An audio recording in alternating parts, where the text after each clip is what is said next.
আসসালামু আলাইকুম প্রিয় শিক্ষার্থীরা, কেমন আছো? আজকে যতীন্দ্রমোহন বাগচির অন্ধবধূ কবিতাটি ব্যাখ্যা করব। অন্ধবধূ কবিতার ব্যাখ্যা। পায়ের তলায় নরম ঠেকলো কি, আস্তে একটু চলো না ঠাকুরজি। এখানে অন্ধবধূটি অনুভব করছে যে তার পায়ের নিচে কিছু একটা নরম জিনিস পড়েছে। যেহেতু সে দেখতে পায় না, তাই সে তা বুঝতে চেষ্টা করছে। সে তার সঙ্গী বা পরিচিত কাউকে বলছে ধীরে হাঁটতে, কারণ সে বুঝতে চায় পায়ের নিচে কি রয়েছে। উমা, এ যে ঝরা বকুল নয়, তাই তো বলি, বসে দোরের পাশে। সে বুঝতে পারল তার পায়ের নিচে পড়া জিনিসটি ঝরে যাওয়া বকুল ফুল। দৃষ্টিশক্তি না থাকলেও স্পর্শ দিয়ে সে তা বুঝতে পারে। সে ব্যাখ্যা করছে যে রাতে দরজার পাশে বসে সে অনুভব করেছিল যে বকুল গাছের নিচে অনেক ফুল ঝরে পড়েছে। রাত্রিরে কাল মধুমতির বাসে আকাশ পাতাল কতই মনে হয়। রাতে বাতাসে বকুল ফুলের মিষ্টি গন্ধ ভেসে আসছিল, তাই সে বুঝতে পেরেছিল যে অনেক ফুল ঝরে পড়েছে। তার মনের মধ্যে নানা ধরনের ভাবনা আসে। হয়তো সে পুরনো স্মৃতি মনে করছে, অথবা তার ভবিষ্যৎ জীবন নিয়ে ভাবছে। জ্যৈষ্ঠ আসতে কদিন দেরি ভাই, আমের গায়ে বরণ দেখা যায়। সে জানতে চাইছে গ্রীষ্মের জ্যৈষ্ঠ মাস আসতে আর কতদিন বাকি, আমের গায়ে হলুদ আভা দেখা যাচ্ছে কিনা। যেহেতু সে দেখতে পায় না, তাই অন্যের কাছে জানতে চায়।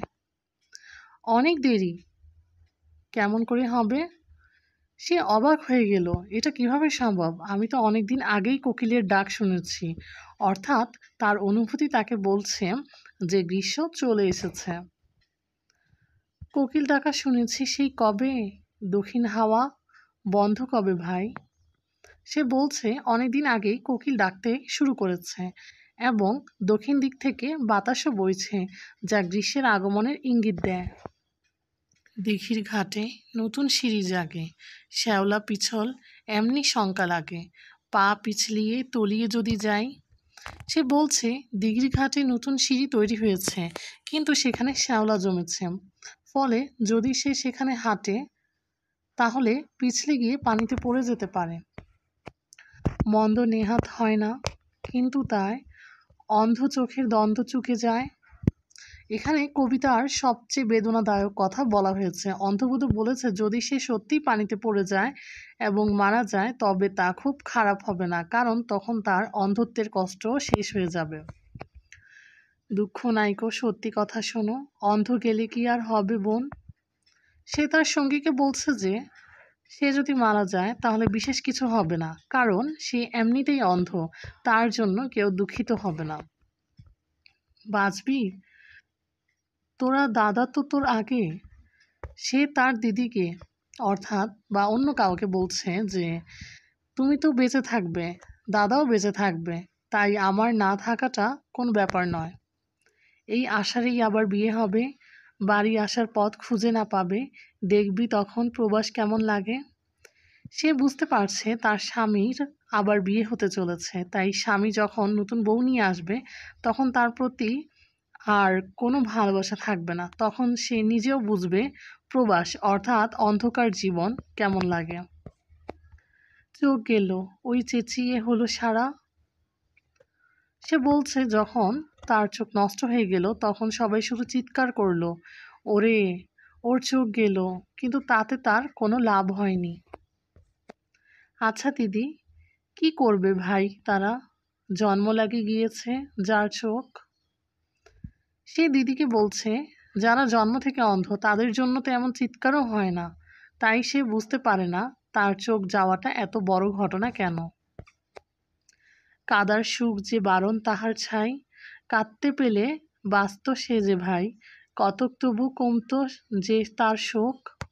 এই অংশটি অত্যন্ত করুণ। সে বলছে যদি সে কাঁদতে পারতো তাহলে হয়তো কিছুটা হলেও তার দুঃখ কমতো, কিন্তু তার তো কাদার অধিকারও নেই, কারণ দৃষ্টিহীনদের কষ্টের প্রতি কেউ সহানুভূতি দেখায় না। চোখ গেল, তার ভরসা তবু আছে, চক্ষুহীনার কি কথা, কার কাছে?